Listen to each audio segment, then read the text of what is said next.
aguacero de yuca y té, del cielo una harina de queso blanco y al sur una montaña.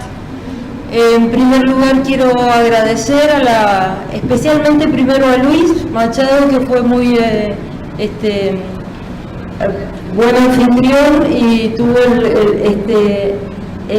la deferencia de invitarme acá al Congreso. Luego también a la organización, porque los que venimos de lejos, como es mi caso, hemos estado muy contenidos y nos hemos sentido muy cómodos en todo momento.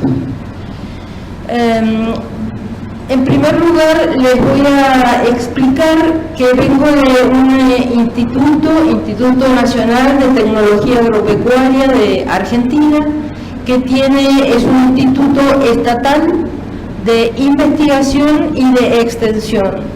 Los mayores recursos están orientados hacia la investigación. En tanto, yo me desarrollé durante una larga etapa vinculada a la extensión y a la producción de conejos, como dijo Luis, trabajando particularmente con productores de conejos. Algunos contenidos sobre digamos que voy a presentarles ahora. Se trata de cuáles son los aportes de la cunicultura para el desarrollo sostenible.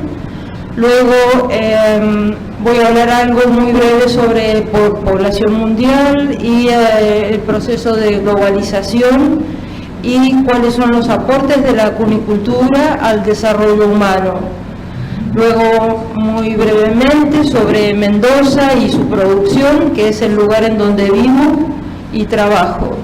Luego, una explicación sobre la cadena y cómo se vincula la cadena de comercialización, digamos, con el sistema cunícola en general.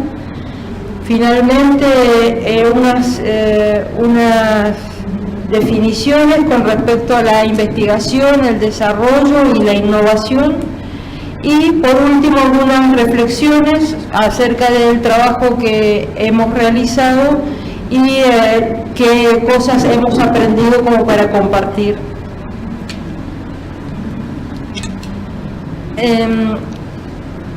Cuando analizamos los 17 objetivos del desarrollo sostenible propuestos por Naciones Unidas para el periodo de 2015 a 2030, nos encontramos con que la cunicultura, al analizar cada uno de estos objetivos, hace algunos aportes con énfasis en aportes para la lucha contra la pobreza, aportes para la lucha contra el hambre, la salud y el bienestar también. Recordemos que la producción de carne de conejo es una carne sana y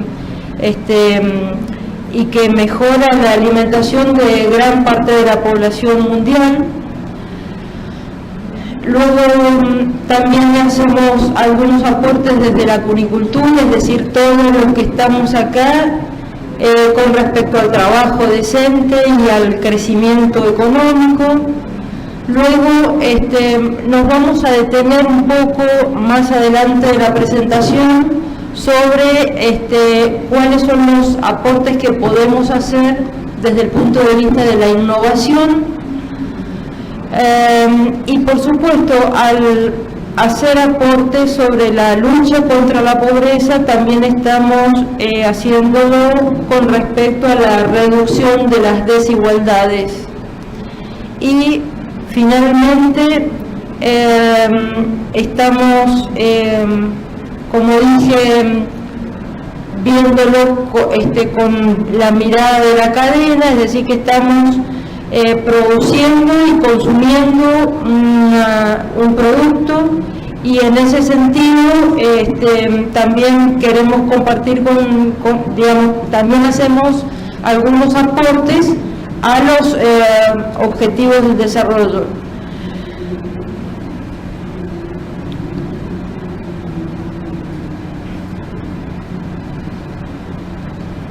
en inglés. Les pido disculpas por mi presentación, va a ser toda en español. Y esto es lo único que voy a presentar en inglés.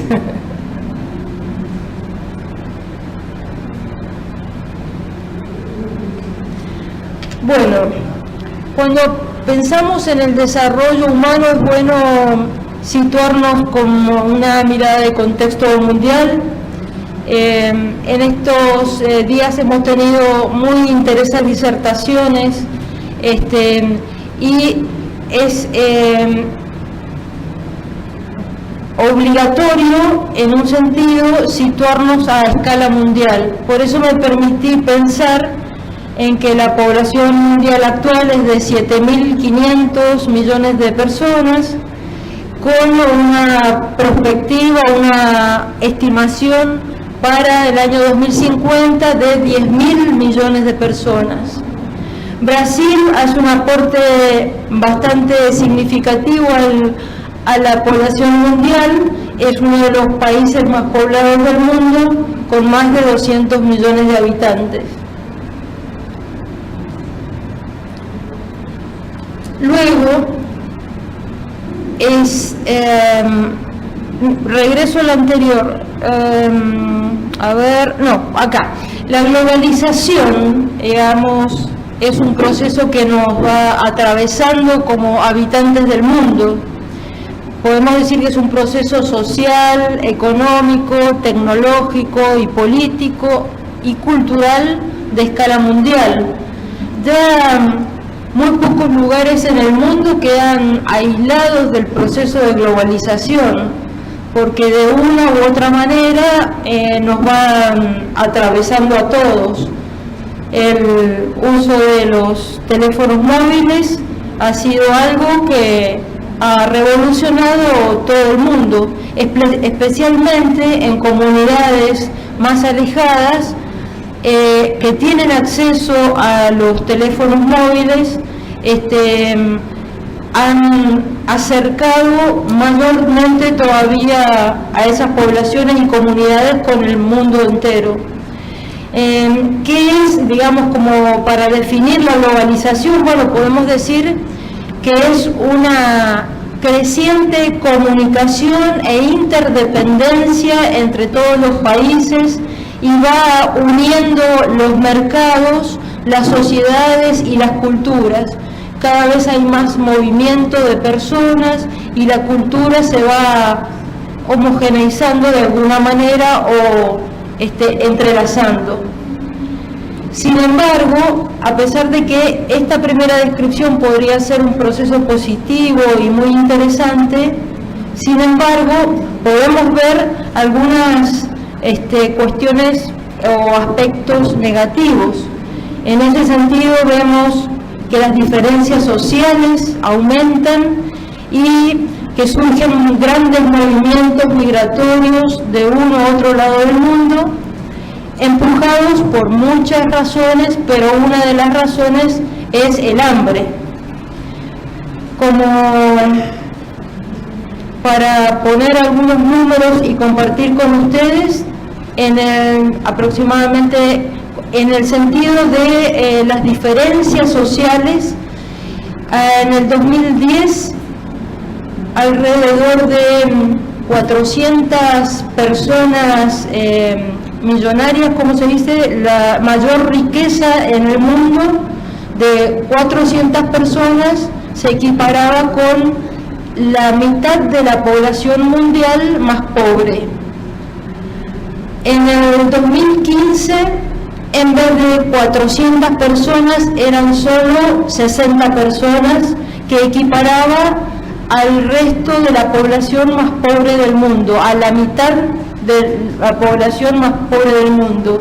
Y actualmente solamente 8 personas en el mundo tienen la misma riqueza que la mitad más pobre del mundo.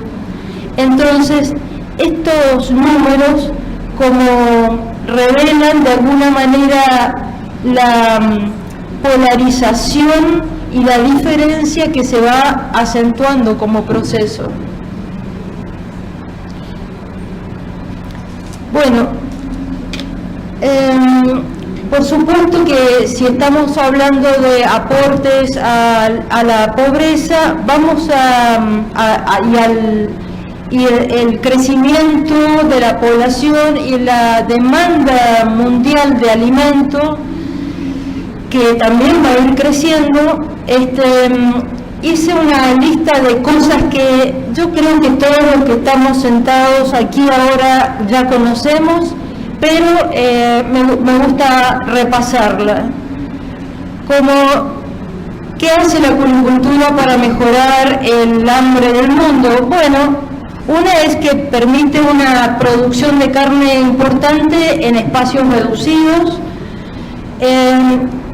Una segunda, que es sustentable y poco contaminante. Claro está, comparado con otras producciones agropecuarias, la acuicultura es contaminante, pero no tanto. Luego, sabemos que es una carne de alto valor nutricional, con bajo porcentaje de grasas y fácil cocción. Digamos que es una carne magra y neutra que hace relativamente fácil su cocción y se puede incluir en muy diversas recetas, ya sabemos. Luego, digamos, dos miradas. Como una primera mirada, pensando en la producción para los sectores más vulnerables de la población, y sabemos, digamos, producción de conejo para autoconsumo, sabemos en ese sentido que es una producción que requiere baja inversión, es decir, con algunas pocas jaulas, gallolas, con algunas pocas gallolas es suficiente para una familia tipo, y que pueden participar en la producción distintos integrantes de la familia, jóvenes, niños, ancianos, que tengan algunos conocimientos básicos, es decir, una posibilidad de producir carne. Ya lo presentó Terry ayer, esto de la producción para autoconsumo. Y por supuesto que puede ser complementaria de la huerta familiar. El estiércol del conejo va a la huerta y algunos alimentos o hortalizas de la huerta vuelven al conejo. Y luego, como la mirada de la producción de conejos como empresa, sabemos que son ciclos productivos rápidos o cortos, con lo cual permite un retorno rápido de capital para un empresario que hace una inversión en cunicultura comparada con otras producciones agropecuarias. La cunicultura es una actividad flexible en un sentido. Una vez que uno tiene un criadero instalado, puede aumentar o disminuir de acuerdo a cuestiones de mercado, acomodar los servicios, previendo, tal vez acompañando las curvas de consumo. No es una gran flexibilidad, pero algo de flexibilidad comparado con otras producciones sí es posible y tiene. Y luego, bueno, como empresa, la cunicultura, ya tenemos que hacer otro tipo de análisis de rentabilidad económica, que a veces depende de factores internos o externos a las cuestiones de cada país, y en ese sentido ya no vamos a avanzar porque nos excede la charla y el congreso, pero sería bien interesante hacerlo.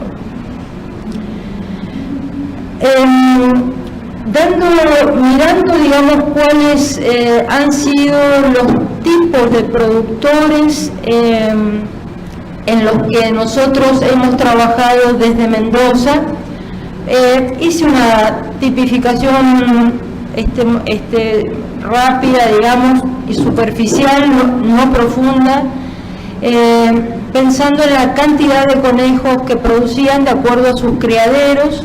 Entonces tenemos un primer grupo que son los productores de autoconsumo, que ya describí recién. Ese tipo de productores fueron abordados a través del programa Pro Huerta, que en Argentina es un programa para familias vulnerables con problemas de alimentación. Entonces se entregan parejas de conejos para complementar la huerta familiar. Luego trabajamos sí con productores comerciales pequeños, es decir, criaderos de menos de 50 hembras, y también trabajamos en estos dos últimos tipos de criaderos, digamos, comerciales pequeños y comerciales medianos, desde un proyecto que yo estaba trabajando en forma directa como responsable. Productores comerciales medianos estamos llamando a hasta 700 hembras en Mendoza. Luego, para grandes inversionistas no fueron incluidos en los grupos de trabajo, y en la zona de Mendoza había muy pocos grandes inversionistas. Como una rápida descripción para que ustedes se sitúen,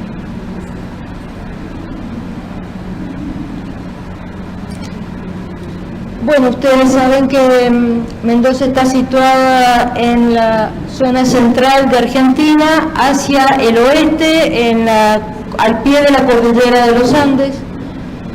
Y el territorio en donde estuvimos trabajando nosotros es especialmente en la zona norte de la provincia. No es necesario ahora hablar en detalle, pero son los lugares en donde está la capital y se concentra la mayor cantidad de población. Como una descripción rápida, y porque describir algunas cosas de Mendoza como para que ustedes encuentren sentido en lo que voy a presentar luego. Es un espacio en donde las precipitaciones de lluvia son solamente alrededor de 250 milímetros anuales, con lo cual se puede decir que es una zona de desierto. Sin embargo, tenemos los oasis, que son estos lugares más verdes, en donde los oasis son menos del 5% de la superficie, y solamente en los oasis es donde tenemos producción producciones agrícolas. Las producciones principales es la vid para hacer vino. Si van a Argentina y van a Mendoza tienen que probar un vino, porque los vinos de Mendoza son de referencia. Luego algo de frutales y de hortalizas como para alimentar a la ciudad, digamos, como cinturones verdes para la gran ciudad.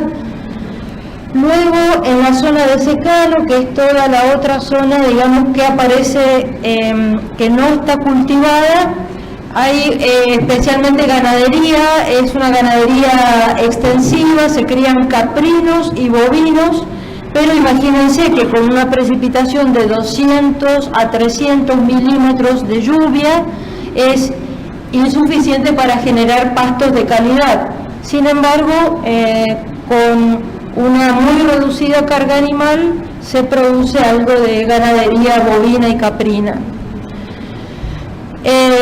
Entonces, como para cerrar esta idea, los oasis se alimentan del agua que baja de la cordillera. Es agua de deshielo que baja de acá, de la zona de la cordillera, baja hacia los oasis. Entonces sirve para producir solamente estos productos, por lo cual hay muy escasa y casi nula producción de granos y forrajes para alimentación animal. Puede haber algún emprendimiento muy limitado, y sabemos que la importancia de la acuicultura con la producción de granos y forrajes, ¿no es cierto? Bueno, ya como situados en este contexto, vamos a hacer como una descripción de la cadena y como una primera descripción de la cadena para después pensar en el sistema. Las personas que están presentes aquí, les voy a pedir que levanten la mano a quienes son investigadores o realizan trabajos de investigación. Muy bien. y luego a estudiantes que están en el camino hacia la investigación o su formación, estudiantes, muy bien, bienvenidos a la cunicultura. Luego, algunos productores de conejos que estén presentes, muy bien, levanten la mano los productores de conejos, por favor, de nuevo, gracias, son muchos menos. Y vinculados también a la investigación, por lo que veo.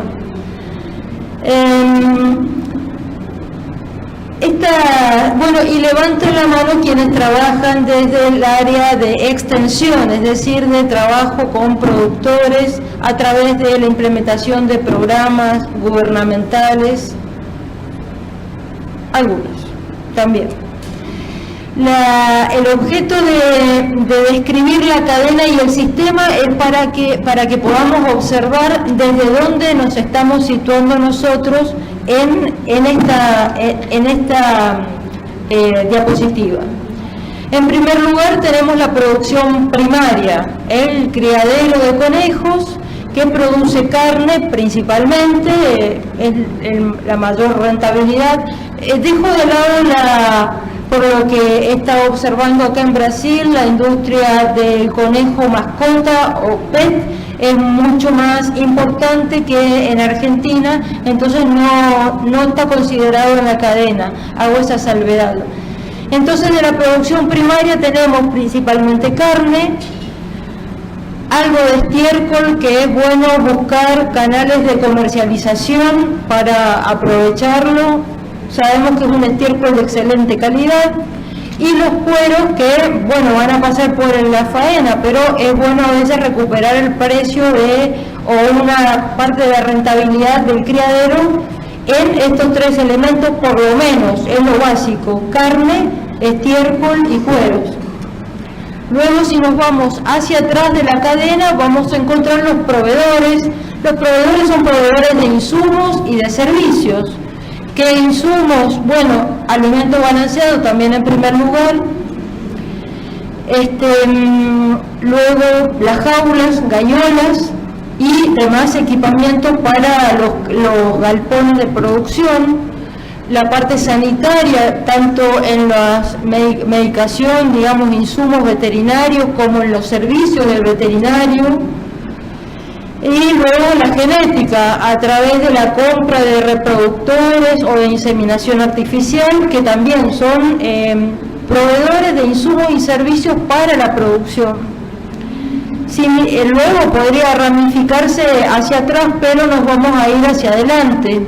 Hacia adelante tenemos el eslabón de la cadena de la faena y distribución. La faena del conejo, sí se dice en portugués faena.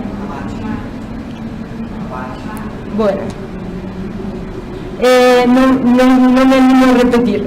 Luego, no lo voy a pronunciar bien, pero me entienden. La faena, y luego la venta o distribución, que puede ser a mercado interno, a través de distintos circuitos de comercialización al mercado interno. Nosotros como experiencia sabemos que cuanto más acortamos la cadena, la rentabilidad para el productor es mayor. Si se consigue circuitos cortos de comercialización es ideal, pero bueno, sabemos que siempre está el eslabón de la faena y distribución. Y luego también fue importante en Argentina, especialmente años atrás, el mercado externo. Se exportaba bastante conejo hacia la Comunidad Económica Europea. Esa es como una descripción rápida de la cadena, pero sabemos que hay otros actores o aportes para empezar a mirarlo con visión de sistema. Por un lado pueden ser los gobiernos locales, provinciales, nacionales, municipios, que participan a través de distintas herramientas o instrumentos de política pública. Luego, las universidades y centros de investigación. Acá, digamos, en el Congreso tenemos gran representación de unidades de investigación. Luego los organismos públicos de ciencia y técnica, por ejemplo en nuestro caso INTA, que también hace investigación, pero aplicada a lo agropecuario principalmente, o es uno de los grandes objetivos de INTA. Luego, entidades regulatorias de sanidad en la parte de producción y faena van componiendo el sistema. Luego, lo que para nosotros fueron los grandes protagonistas, o deberían ser los grandes protagonistas, son los productores que pueden estar asociados, conformando cooperativas, y una gran cantidad de productores aislados, que van conformando, yo lo representé con un círculo pequeño, porque son productores aislados que van terminando de conformar todo el sistema. Y así entonces nos queda, digamos, de la cadena inicial al sistema, y es importante tener esta visión de sistema para, digamos, lo estoy presentando también como contexto para avanzar ahora en lo que viene. Digamos, estamos, los que estamos sentados aquí en este salón, situados en alguna parte de lo que representa el sistema, y hay múltiples relaciones que no representé yo en esta diapositiva. Yo representé solamente las relaciones de la cadena comercial, pero hay múltiples relaciones en todo el sistema, y es muy importante tenerlas en cuenta. En todo el sistema hay distintos ambientes o sectores dentro del sistema que acabamos de describir. Digamos, hay un sector o ambiente más tecnológico en el que nosotros estuvimos trabajando, haciendo algunas pequeñas innovaciones en producción de alimento balanceado. Me gusta denominarlas, como decía un profesor de INRA de Francia, como innovaciones discretas, orientadas a los pequeños agricultores. Luego, un ambiente de organización de la producción, es decir, la formación de grupos y cooperativas. En Mendoza llegaron a registrarse 6 cooperativas, pero además habían asociaciones y movimientos de los productores para organizarse para las compras y ventas de carne, la compra de distintos insumos. El ambiente de la organización de los productores es muy importante, y como no puede quedar fuera de nuestra mirada cuando pensamos en la investigación, es decir, ¿para quién estamos investigando? Y finalmente hay también un ambiente institucional. Digamos, hay una red formada por instituciones diversas. Enseguida voy a describir cómo fue el ambiente institucional en Mendoza, que llegaron a conformar este Consejo Asesor Cunícola de la provincia. Algo rápido, digamos, como para poner algo de números nada más, es una descripción de cómo fue la cadena cunícola y cómo la cunicultura puede generar valor, iniciando con la parte de formulación de alimentos balanceados,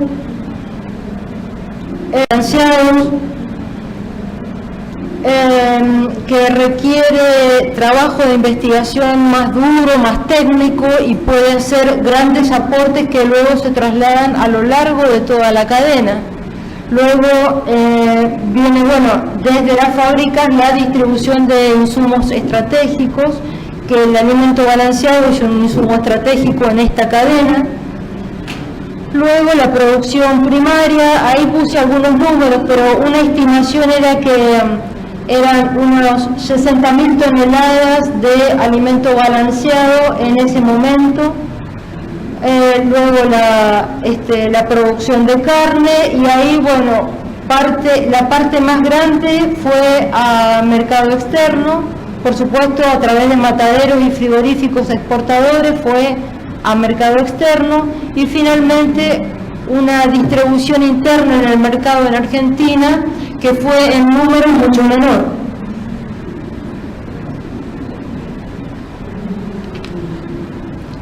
Ahora me permití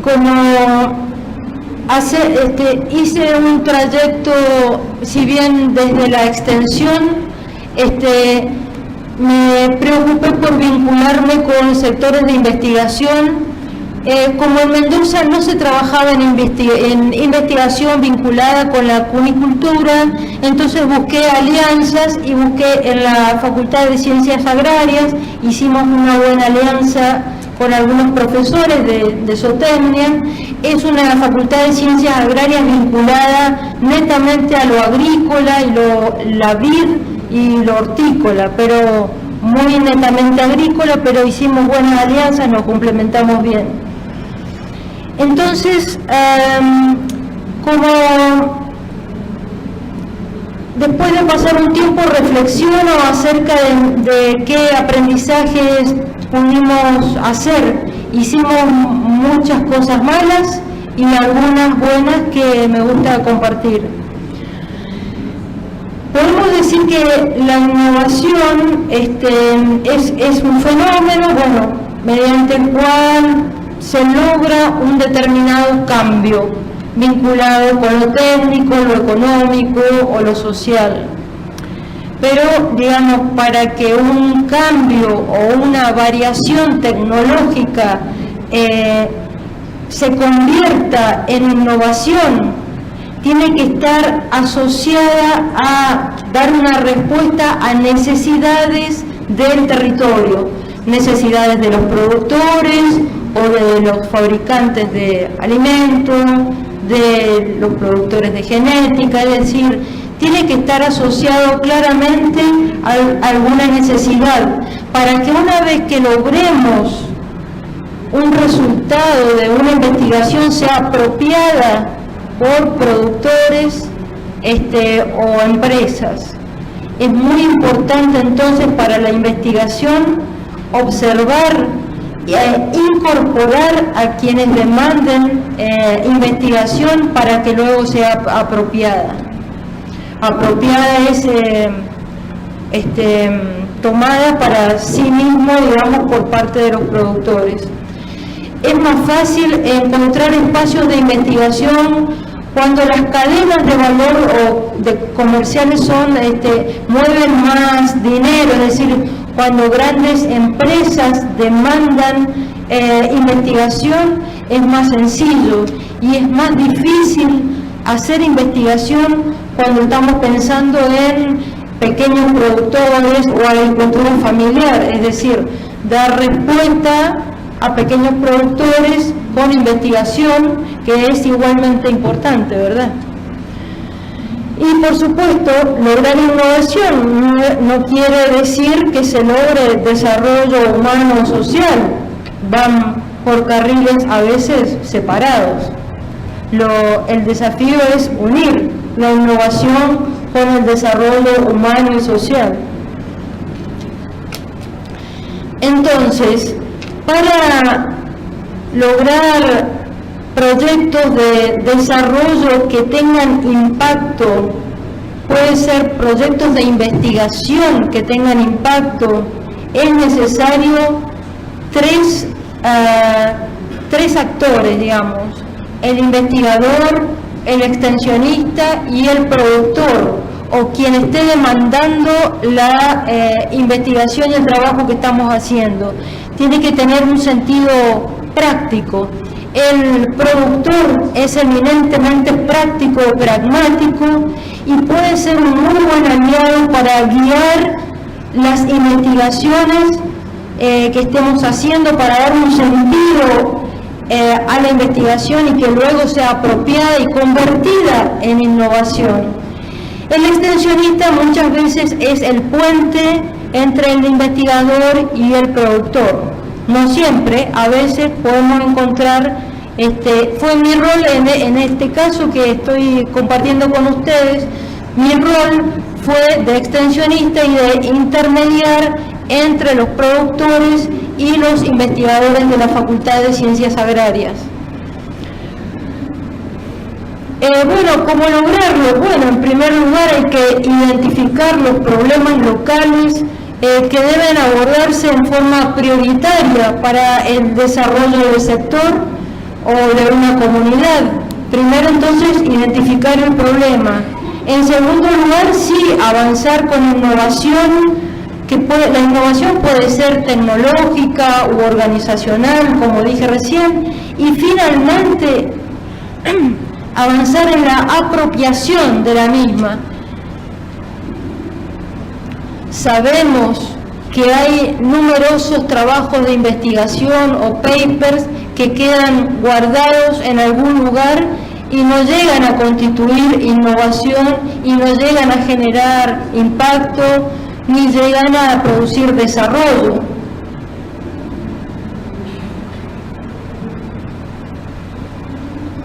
En eso somos todos responsables, no solo es responsabilidad del investigador, digamos, y grandes esfuerzos de investigación pueden no ser convertidos en innovación. Entonces, ¿cómo contribuye la innovación al desarrollo social y humano? Bueno, pueden ser tecnologías de procesos o de productos, pueden ser nuevas formas de organización social, como dijimos, cooperativas, nuevas asociaciones, alianzas del sector público-privado, pueden ser innovaciones de financiamiento, de comercialización, nuevos circuitos de comercialización que no eran utilizados anteriormente y se pueden generar y mejora el desarrollo de una comunidad o de un grupo de productores.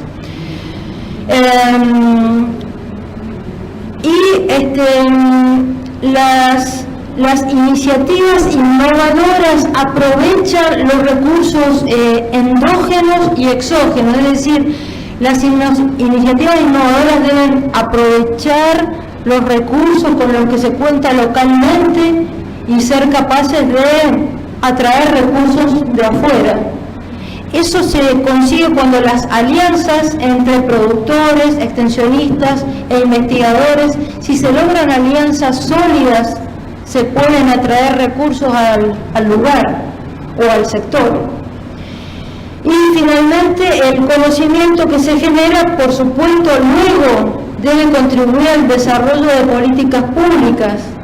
Ayer estuve hablando de esto justamente con Concha y la presentación que hizo sobre que muchas veces el conocimiento generado tampoco, digamos, puede llegar al productor, al extensionista, convertirse en innovación y no ser del todo apropiado por la política pública. Ese también es otro desafío grande para todos los que estamos acá. Generar información que se transforme en política pública. Un gran desafío. Bueno, muy brevemente hago una descripción de por qué considero que la parte de alimento balanceado, a través del proyecto que trabajamos, se convirtió en investigación, desarrollo e innovación, entre paréntesis decimos discreta. Y por eso también preferí no traer un trabajo, uno de los trabajos que generamos con la gente de la facultad sobre alguna investigación, porque fueron muchas líneas de investigación que constituyeron eso, pero me pareció que tenía mayor sentido dar una mirada global a esta altura de mi trayectoria profesional también. Trabajamos en investigación de alimentos. En Mendoza el 80% de los costos de producción es alimento balanceado. El alimento balanceado principalmente se trae desde la pampa húmeda, que son 1000 kilómetros o 700 kilómetros a Mendoza, lo cual genera un impacto por el traslado, el combustible, el flete. Trabajamos en primer lugar en que los productores pudieran utilizar unas maquinarias que había en la Facultad de Ciencias Agrarias, que la pusieron disponible para un grupo organizado de productores. Ese fue como un primer paso que podemos decir que fue bien, no de 10, pero tuvimos, digamos, algunos inconvenientes, pero sí fue un primer paso que empezó a aglutinarnos a todos, productores, extensionistas, investigadores, para pensar en innovaciones. Sensibilizamos a los profesores de la facultad acerca de qué importante era trabajar en alimento balanceado para los criadores de conejos. Hicimos algunas líneas de investigación en el aprovechamiento de subproductos industriales, es decir, subproductos de agroindustria. ¿Se entiende? Entonces, hicimos varias investigaciones. En INTA generé un pequeño criadero de conejos, un módulo como para ir probando los alimentos balanceados que formulábamos con los profesores de la facultad y probábamos en el criadero. Entonces probamos con orujo de uva, que es el residuo cuando se hace el vino, chala de ajo, los residuos también del ajo. Hay en Mendoza algunas industrias de producción de salsa de tomate que dejan también residuos de piel y de semilla, cáscaras de almendra, y también el residuo del aceite de oliva, la oliva, digamos, ¿sí? ¿Se entiende? Aceite de oliva. Entonces, hicimos varias líneas, en algunas podemos decir que tuvimos algunos resultados aceptables y que los productores podían incorporar en un pequeño porcentaje algunos de estos residuos en la alimentación. Eso, por supuesto, que obedece a cuestiones geográficas y de oportunidad, es decir, donde estemos situados, qué subproducto, si es que hay algún subproducto, y que sea conveniente procesar para incorporar al alimento balanceado, que sabemos que no es algo rápido, digamos que tiene varios pasos, llegar a procesar en el alimento un porcentaje de alguno de estos subproductos que describí. Y luego también desarrollamos una pequeña máquina para elaboración de alimento balanceado, que trabajamos con un instituto de la zona de Mendoza, de INTA, que trabajaba especialmente con agricultura familiar. Fue una experiencia bastante interesante porque sí trabajamos con los productores bien cuerpo a cuerpo. Bueno, ¿quiénes son los actores que estuvieron trabajando en estas innovaciones? Un grupo de productores, parte de una cooperativa, la Facultad de Agronomía e INTA. Parte de la cooperativa Sumampa puso a disposición una pequeña máquina que era de ellos para hacer todas las fórmulas delirantes de los profesores de agronomía y nosotros para probar. Pobres conejos.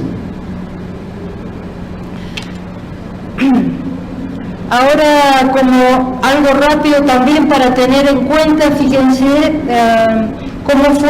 cómo se logró conformar. Aquí no está el sentido de la cadena que presenté antes, de la cadena comercial, sino un sentido de organización de lo público y lo privado. Puse en el centro a los productores de conejos. Luego están acá los municipios, es decir, el estado local. ¿Se entiende municipio? El municipio de Lavalle también tenía un pequeño matadero que utilizamos que puso a disposición de los productores. Luego algún programa de desarrollo social agropecuario que aportó también a la cunicultura. El SENASA, que es el Servicio Nacional de Sanidad Animal, la Dirección de Ganadería, que fue el que lideraba el Consejo Asesor Cunícola, la Facultad de Ciencias Agrarias, que quedó, digamos, no estaba dentro del consejo, pero sí hacía aportes permanentes y consultábamos también distintas cuestiones con la facultad, y así se constituyó. Yo creo que sí fue una innovación organizacional, digamos, que no se sostuvo, pero en ese momento de una ponicultura desarrollada y exportadora hizo importantes aportes. Bueno, finalmente, ahora sí, digamos, ¿cuáles son los aportes que nosotros consideramos que hicimos a la actividad? Como factor de desarrollo humano, en primer lugar, la cunicultura se puede decir que puede ser un proceso alternativo de desarrollo rural. Pero bueno, hay que analizar, digamos, no puedo venir con mi programa abajo de una carpeta abajo de mi brazo para instalar un programa. Hay que analizar cuáles son las dinámicas territoriales, las relaciones, las políticas públicas, locales, provinciales, nacionales, y cuál es su implementación en relación al hambre y la pobreza rural. Si no hay un análisis profundo de estos elementos claves, están destinadas a fracasar. Luego, es necesario analizar las relaciones, estas relaciones que decía recién sobre dinámicas territoriales, ver en particular quiénes son los actores, productores, investigadores, fabricantes de alimentos, los de la cadena, que describimos recién, todos los eslabones de la cadena, todo el sistema, todos y cada uno son actores y pueden hacer aportes importantes. Luego también tenemos que ver cuáles son los productos que tenemos a disposición. En Mendoza no había fábrica de alimento balanceado, era clave en este proceso. El producto alimento balanceado era muy importante para nosotros. Las técnicas que se utilizan para la cría, digamos, puede ser una cría más o menos intensiva.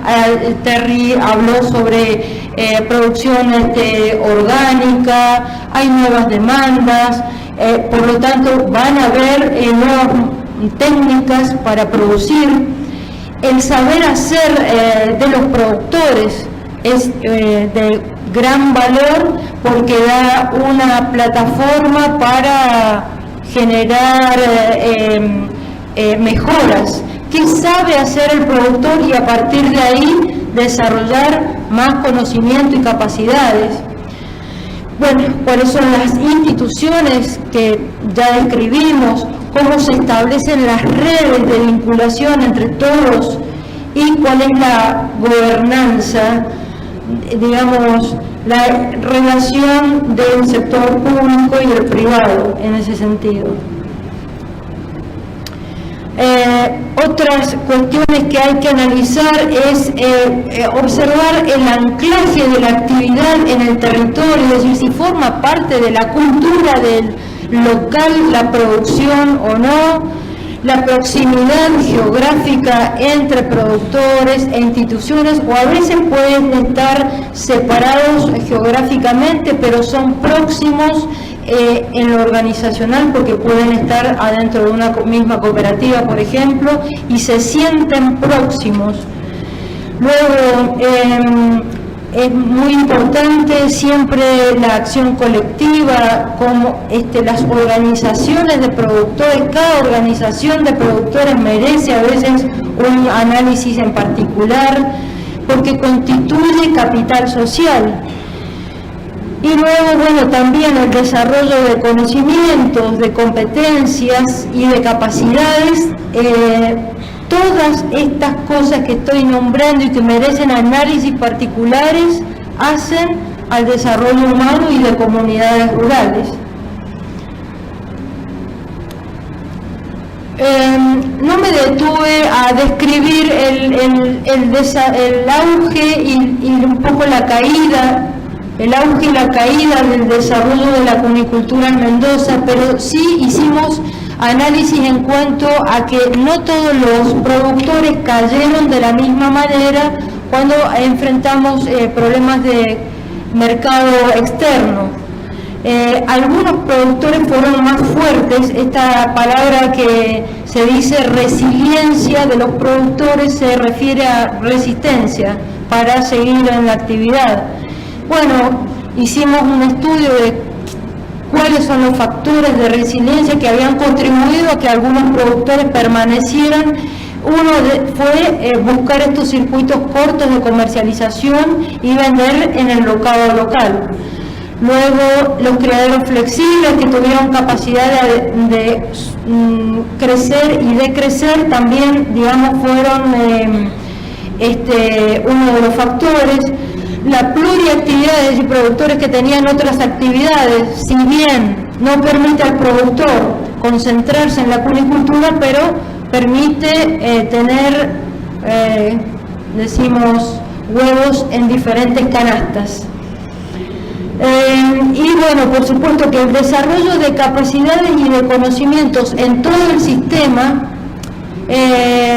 permite tener resiliencia a los productores. Es decir, en Mendoza vimos que todos aprendimos sobre cunicultura, los productores, los agentes de desarrollo, los investigadores, muchas instituciones aprendimos en ese proceso y pudimos sostener luego a los productores. Bueno, sobre las políticas públicas y la implementación de programas. Los programas, bueno, sabemos, los programas de intervención o de extensión son estrategias que nos permiten trabajar con productores para mejorar su calidad de vida de productores, comunidades, familias, etcétera. Y las políticas sociales deben tener instrumentos que sean adecuados a la realidad social, cultural, económica de ese lugar en particular. Vemos fracasos de programas enlatados, como dije recién, vengo bajo digamos, el brazo con mi programa y quiero intervenir este territorio con este programa que pensé a 1000 kilómetros. No funciona así. Y los tiempos de los productores no son, digamos, muchas veces los tiempos de los programas. Eso también es como para analizar. Luego, digamos, es posible descentralizar políticas, pero hay que tener muy presente cuáles son las capacidades locales de los gobiernos y qué equipos cuentan los gobiernos locales para implementar los programas. Pueden ser el ideal equipos interdisciplinarios donde participen veterinarios, agentes de desarrollo, investigadores, trabajadores sociales, economistas. Un equipo interdisciplinario da una gran fortaleza a un programa de intervención porque mira la realidad desde distintos puntos de vista. Y las intervenciones o programas tienen que ser pensados en desarrollar competencias para que yo luego pueda retirarme desde el Estado con mi programa y haya generado sostenibilidad, es decir, los circuitos de producción y de comercialización luego logren sostenerse en el tiempo. En Argentina decimos no paternalistas, o sea, no como un papá que sostiene al hijo toda la vida. En un momento el papá se retira, o la mamá se puede convertir en abuela. Bueno, y aprendizajes a partir de la propia práctica. Bueno, esto es un mensaje que estuve dándoles durante todo el largo de la presentación sobre la necesidad imperiosa de articular unidades de investigación con el desarrollo para generar innovación. Digamos, como esto me parece clave y clave de tratar de transmitir a los que estamos presentes. Luego, es articular el conocimiento científico y tecnológico con las necesidades y con el saber hacer o las prácticas de los productores, cómo aportamos desde la ciencia a las prácticas de los productores. No son, a veces parecen sordos o ciegos los productores, en realidad tienen sus propias urgencias. Y por eso a veces es difícil que incorporen nuevas propuestas tecnológicas. Por eso, bueno, romper con esta tendencia de pensar que solo los aspectos técnicos van a encontrar las soluciones a los problemas de los productores. No es suficiente pensar en la cuestión veterinaria, sanitaria, alimentación, que son claves en el proceso. También tenemos que pensar la acuicultura, y los aportes pueden venir de otras ciencias que estamos necesitando. Y el conocimiento científico tiene que tener una utilidad social, es casi una postura personal, y plantearse la inclusión social como un desafío científico y técnico, especialmente, digamos, pensando en las agriculturas familiares que traccionan poco la investigación. Debemos situarnos desde lugares donde podamos hacer aportes para la inclusión social. Y bueno, es necesario fortalecer la acción colectiva, los grupos de productores, hay que fortalecerlos, organizarlos para mejorar las capacidades de estas organizaciones para poder interactuar con el Estado. Muchas gracias.